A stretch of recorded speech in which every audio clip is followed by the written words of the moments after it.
62 admissions, dont 42 cas d'accidents et un décès lié aux accidents des voies publiques. Voilà le bilan enregistré au niveau des urgences du CHU Gabriel Touré pour la journée de garde du 31 décembre. Bien que les chiffres soient élevés, les médecins expliquent que depuis quelques années, la population est assez prudente les jours de fête. Je vous propose de suivre cette immersion la nuit du passage au Nouvel An au service des urgences de Gabriel Touré avec nos reporters Astanso et Faraba Fofana. Il est un peu après minuit en ce 1er janvier 2022 aux urgences du Gabriel Touré. Pour cette première tranche de la nuit, les urgences sont calmes en dépit du nombre important de patients qui y sont admis.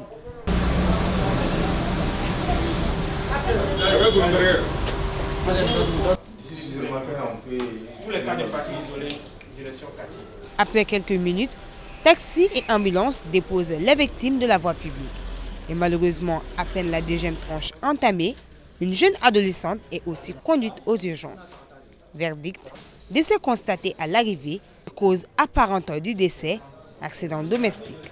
Au départ de notre équipe des urgences de l'hôpital Gabriel Touré, l'équipe de garde avait reçu une cinquantaine de patients. Je ne peux pas parler de la soirée, disons de 8 h du matin, de la journée du 31 à ce matin, 3 h du matin du 1er. On peut dire qu'on a fait au total 51 admissions de malades. Et parmi les 51 admissions, nous avons 35 cas d'accident de la voie publique. Et parmi ces 35 de accidentés, nous avons plus de la moitié qui est représentée par la tranche d'âge qui est comprise entre 15 et 44 ans. Donc, et parmi ces tranches d'âge qui est majoritairement représentée, il y a plus d'hommes que de femmes. On n'a pas eu de cas de décès liés à un accident de la voie publique jusqu'à présent, mais quand même on a eu des cas graves, c'est-à-dire des traumatisés crâniens graves qui sont dans le coma. Et il y a un déjà qui est sous assistance respiratoire. À la fin de la garde de l'équipe du jour, les urgences de Gabriel Touré ont enregistré 62 admissions, 42 cas d'accident de la voie publique, dont un décès constaté à l'arrivée et un cas grave en réanimation. Toutefois, les chiffres sont en baisse par rapport aux années précédentes, nous explique le docteur Adama Koulibaly. Il y a une réduction quand même du nombre d'accidentés, surtout au cours des jours festifs comme ce soir.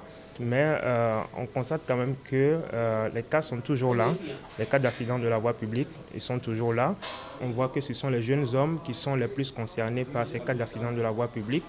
À ces jeunes hommes, ce que je vais leur dire vraiment, c'est de rouler à des vitesses réglementaires et surtout de mettre un accent sur le port des casques parce qu'il permet de protéger le cerveau, la tête. Bien que cette année, les urgences aient enregistré des décès dus aux festivités de fin d'année, les chiffres sont de moins en moins alarmants.